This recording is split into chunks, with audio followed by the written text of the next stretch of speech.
Very good morning to all of you. कल हमने जो पढ़ा था वो पढ़ा था न्यूट्रिशन इन अमीबा। ठीक है, तो हमने चलिए थोड़ा सा उसे रिकॉल कर लेते हैं। अमीबा से रिलेटेड चीज़ें पढ़ी थी। न्यूट्रिशन इन अमीबा में हमने अमीबा, हमें पता है ये यूनिसेलुलर एनिमल होता है, होलोजोइक मोड ऑफ न्यूट्रिशन को शो करता है। ठीक है, होलोजोइक मोड ऑफ न्यूट्रिशन को जो शो करते हैं वो क्या करते हैं, वो बेसिकली कॉम्प्लेक्स फूड को बाद में अपनी बॉडी में सिंपलर फॉर्म में तोड़ते हैं। ठीक है, तो यही था होलोजोइक मोड ऑफ न्यूट्रिशन। इसमें क्या होता है, इसमें कुछ स्टेप्स होते हैं, होलोजोइक न्यूट्रिशन के कुछ स्टेप्स होते हैं। ह्यूमन बीइंग में भी यही स्टेप्स होते हैं, अमीबा में भी यही स्टेप्स होते हैं। देखिए, सबसे पहला होता है इंजेक्शन, जिसमें हम क्या करते हैं, खाने को ले जाके अपने मुंह तक पहुंचाते हैं। जिस तरह से ये अमीबा क्या कर रहा है, खाने की तरफ बढ़ रहा है। ठीक है, इंजेक्ट करते हैं फूड को। तो इसमें क्या होता है, ये जो सीडोपोडिया नज़र आ रही है आपको, ये क्या होती है, ये आपके बेसिकली फॉल्स फीट होते हैं। मतलब ये फिंगर लाइक प्रोजेक्शन नज़र आती है, फिंगर की तरफ दिखता है मगर होता नहीं है एग्जैक्टली फिंगर। ठीक है, तो ये फिंगर लाइक प्रोजेक्शन होती है। उसके बाद क्या है, उसके बाद है हमारा डाइजेशन। ठीक है, सेकंड स्टेप में जब उसने उसको अपनी सेल के अंदर ले लिया, तो उसके बाद क्या, सेकंड स्टेप में क्या हो रहा है, सेकंड स्टेप में हो रहा है हमारा डाइजेशन। ये देखिए सेकंड स्टेप, इसमें डाइजेशन हो रहा है। और डाइजेशन के बाद क्या हो रहा है, थर्ड स्टेप क्या है हमारा, थर्ड स्टेप है हमारा एब्जॉर्प्शन। ठीक है, थर्ड स्टेप क्या है हमारा, एब्जॉर्प्शन। उसके बाद है फोर्थ स्टेप, जिसमें क्या होता है, एब्जॉर्ब किया जाता है, जो भी डाइजेशन जो हुआ है उसको एब्जॉर्ब किया जाता है। और उसके बाद एसिमुलेशन होता है। एसिमुलेशन मतलब जो भी फूड इनटेक किया गया, उसकी जो एनर्जी है, जो भी चीज़ें हैं, उसको क्या करा जाता है, उसको सब तरफ डिस्ट्रीब्यूट किया जाता है, तो वो कहलाता है एसिमुलेशन। उसके बाद आता है लास्ट पार्ट, इजेशन। इजेशन में क्या करा जाता है, ये अपनी सेल मेम्ब्रेन, इसका जो फूड वैक्यूल होता है वो अपनी सेल मेम्ब्रेन के क्लोज आता है। और उसके बाद क्या करता है, उसको वो मेम्ब्रेन खुलती, मतलब बेसिकली सेल मेम्ब्रेन खुलती है, और ये जो भी अनडाइजेस्टेड फूड होता है उसको बाहर इजेक्ट कर देता है। तो यही सारे स्टेप्स हमारी बॉडी में भी होते हैं। आज हम पढ़ने जा रहे हैं होलोजोइक न्यूट्रिशन इन ह्यूमंस। ठीक है, तो ये सारे होते हैं ingestion, digestion, absorption, assimilation and egestion. पढ़ा था ना हमने, इजेशन में process of taking in the food is called ingestion, process of breaking complex substance into simpler molecule is called digestion. ठीक है, सिंपल मॉलिक्यूल को, वो कॉम्प्लेक्स मॉलिक्यूल को सिंपल फॉर्म में तोड़ना। फिर है एब्जॉर्प्शन, द प्रोसेस एब्जॉर्ब करना। फोर्थ है आपका assimilation, process of utilization of digested food for energy and for growth and repair, अपने लिए उसे यूटिलाइज करना। उसके बाद है इजेशन। ठीक है, तो ये सारी चीज़ें हमने कल पढ़ा था, मैंने आपको थोड़ा सा रिकॉल कराया, क्योंकि ज़रूरी है कि प्रीवियस आपको पता होना चाहिए कि हमने कल क्या पढ़ा था। तो एक क्वेश्चन था सीडोपोडिया अमीबा, बहुत इंपॉर्टेंट है, पूछे जाने वाले क्वेश्चनों में से। सीडोपोडिया फॉल्स फीट होते हैं, टेम्पररी प्रोजेक्शन होती है सेल वॉल की। ठीक है, क्या काम करती है, सीडोपोडिया के दो मेन फंक्शंस होते हैं, एक तो उसको अमीबा को मूव कराने में हेल्प करती है, मूवमेंट, और दूसरा फाइगोसाइटोसिस। ठीक है, फाइगोसाइटोसिस में ये अपने जो भी प्रे होता है उसको कैच कर, जो शिकार होता है उसको बेसिकली प्रे कहते हैं, तो जो प्रे होता है उसको ये कैच करने में हेल्प करते हैं। ठीक है, चलिए आज हम पढ़ते हैं ह्यूमन बीइंग के ऊपर। ठीक है, human beings are complex animals which have complex digestive system. जाहिर सी बात है, हम अमीबा की तरह छोटे से तो है नहीं जो हमारा डाइजेशन इतना ईजी होगा कि हाँ एक सेल के एनिमल है और हमारा बस डाइजेशन यूँ ही हो जाएगा। नहीं, हमारे डाइजेशन में बहुत सारी चीज़ें रोल प्ले करती हैं। देखिए, the human digestive system comprise of the alimentary canal and associated digestive gland. दो बात याद रखिए, जब भी हम डाइजेस्टिव सिस्टम के बारे में बात करते हैं तो दो चीज़ें उसके अंदर आती हैं। सबसे पहले आती है एलिमेंट्री कैनाल। ठीक है, एक ट्यूब लाइक स्ट्रक्चर होता है उसमें हमारी बॉडी में, जो हमारे माउथ से शुरू होता है और एनएस पे ख़त्म होता है।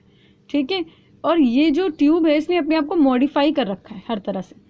मॉडिफाई इन द सेंस, जहाँ पर खाने को स्टोर करना है तो वहाँ उसने स्टोमक का फॉर्म ले रखा है। ठीक है, कहीं पे इसमें स्मॉल इंटेस्टाइन के फॉर्म में बन गई, कहीं पे लार्ज इंटेस्टाइन, फिर उसके बाद आगे के पोर्शंस में जो हो गए। ठीक है, तो ये बेसिकली ट्यूब है जो माउथ से शुरू होकर क्या होती है, आपके एनएस तक ख़त्म होती है। तो एक तो पार्ट ये हो गया डाइजेस्टिव सिस्टम का एलिमेंट्री, एक तो यही पार्ट हो गया आपका एलिमेंट्री कैनाल, एक तो यही हो गया एलिमेंट्री कैनाल, एंड दूसरा होता है associated digestive gland. Associated digestive gland मतलब वो ग्लैंड्स जो एलिमेंट्री कैनाल का पार्ट तो नहीं है, मगर हाँ खाने के डाइजेशन में रोल प्ले करते। ठीक है, मैंने आपको बताया ना, जो पार्ट माउथ से शुरू होकर माउथ से एनएस तक जाएंगे वो आपके एलिमेंट्री कैनाल के पार्ट है, और जो आसपास उसके पाए जा रहे हैं और उनका जो सिक्रीशन है वो जो हेल्प कर रहा है वो क्या कहलाएगा, वो आपका बेसिकली एसोसिएटेड ग्लैंड कहलाएंगे। तो दो होते हैं। सबसे पहले आपका पहला क्या हो गया, सबसे पहले तो आपका माउथ होता है, उसके बाद ईसोफेगस होता है। ईसोफेगस वो आपका बेसिकली मान के चलिए कि आपका एक तरह का पाइप है जो माउथ को क्या करता है, माउथ से जो खाना आप खाते हैं उससे कनेक्ट करता है, कहाँ, स्टोमक, यानी स्टोमक तक पहुँचाने वाला पाइप है। ठीक है, आपके दो पाइप होते हैं, एक होता है आपका फूड पाइप और एक होता है आपका विंड पाइप। विंड पाइप आपका ट्रैकिया होता है और फूड पाइप आपका ईसोफेगस होता है। फिर होता है स्टोमक, फिर आपका स्टोमक, उसके बाद है स्मॉल इंटेस्टाइन, फिर large intestine and then anus and rectum. ठीक है, ये सारे पार्ट्स आपके एलिमेंट्री कनाल के पार्ट्स हैं। याद रखिए मैंने आपसे कहा डाइजेस्टिव सिस्टम दो से बनता है, एलिमेंट्री कनाल प्लस एसोसिएटेड ग्लैंड। अब आते हैं वो ग्लैंड जिनके बारे में स्टडी की जाती है और जिनका सिक्रीशन की वजह से खाना हेल्प होता है, मतलब खाना डाइजेस्ट होने में हेल्प होती है। देखिए सबसे पहले है सलाइवरी ग्लैंड्स, ठीक है, जो सलाइवा सिक्रीट होता है जिससे। फिर गैस्ट्रिक ग्लैंड्स हैं, लिवर है, उसके बाद लिवर के बाद आपका और क्या है, लिवर के बाद है आपका पेनक्रियाज है। ठीक है, ये आपके टोटल 4 हैं। कौन कौन से? Salivary gland, gastric glands, liver और पेनक्रियाज। गैस्ट्रिक ग्लैंड्स आपके स्टोमक में पाए जाने वाले ग्लैंड्स होते हैं। ये ग्लैंड्स आपको क्या करते हैं, खाने को पचाने में हेल्प करते हैं, अपना अपना सिक्रीशन देते हैं और फिर खाना उससे बचता है। चलिए देखिए ये डायग्राम देखिए पूरा आपका ह्यूमन डाइजेस्टिव सिस्टम का। सबसे पहले क्या हो रहा है, सलाइवरी ग्लैंड्स आपके देखिए नज़र आ रहे होंगे आपको, कॉर्नर्स में लगे हैं। उसके बाद माउथ से क्या हो रहा है, ये जो पाइप कनेक्ट है, माउथ से जो आपका ये पाइप कनेक्ट है, ये जो नीचे तक आ रहा है, ये जो नीचे तक ये आपका पाइप आ रहा है ना, ये देखिए नीचे तक आ रहा है ना, इसे कहते हैं हम ईसोफेगस। ठीक है, और ये पैरासिस्टालिक मूवमेंट से आता है। ऐसा नहीं है यहाँ माउथ से छोड़ा खाना सीधे पेट में धक गिर गया, नहीं, ये बहुत स्लो मसल्स कॉन्ट्रैक्ट होती हैं, उससे धीरे धीरे धीरे धीरे खाना सरकता है, जैसे पैरासिस्टालिक मूवमेंट कहते हैं।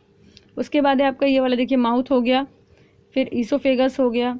उसके अलावा देखिए क्या क्या है, उसके बाद ईसोफेगस कहाँ कनेक्ट है, स्टोमक से कनेक्ट है। ठीक है, ईसोफेगस आपका किससे कनेक्ट है, बेसिकली ईसोफेगस आपका स्टोमक से कनेक्ट है। फिर स्टोमक किससे कनेक्ट है, स्टोमक आपका स्मॉल इंटेस्टाइन से कनेक्ट है। किससे कनेक्ट है, स्मॉल इंटेस्टाइन से कनेक्ट है स्टोमक आपका। और जो स्टोमक के आसपास आपको 2 ग्लैंड नज़र आ रहे होंगे, स्टोमक के आसपास आपको 2 ग्लैंड नज़र आ रहे होंगे, एक तो ये पेनक्रियाज और दूसरा ये आपका लिवर। ठीक, और उसके साथ ही गॉल ब्लैडर। तो ये क्या, ये एसोसिएटेड ग्लैंड का पार्ट है।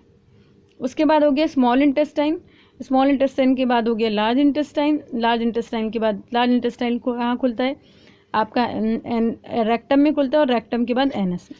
आपको जो ये अपेंडिक्स वाला पार्ट नज़र आ रहा होगा, ये बेसिकली क्या होता है, ये आपके किसी यूज़ का नहीं होता। ठीक है, ये वेस्टिगल ऑर्गन होता है हमारी बॉडी। तो उसके बाद क्या होता है, देखिए माउथ बेसिकली क्या करता है, माउथ में टीथ होती है, टंग होती है। चलिए तो फिर एक काम करते हैं, आज तो हमने इसका इंट्रोडक्शन पूरा देखा है कि कहाँ से स्टार्ट होता है, इसके क्या पार्ट होते हैं। कल फिर हम माउथ वाले पार्ट से स्टार्ट करते हुए पूरा आपका एनएस वाले पार्ट तक देखेंगे, और एक एक पार्ट को हम थोड़ा सा डिटेल में पढ़ेंगे ताकि हमारे क्वेश्चन से आसानी से बन सके। ठीक है, अच्छे से पढ़ते रहिए, अच्छे से तैयारी करते रहिए, बहुत कम टाइम रह गया है। अगर आप रोज़ थोड़ा थोड़ा पढ़ेंगे तो आपका क्या होगा, आपकी तैयारी कब हो जाएगी आपको खुद को पता नहीं चलेगा।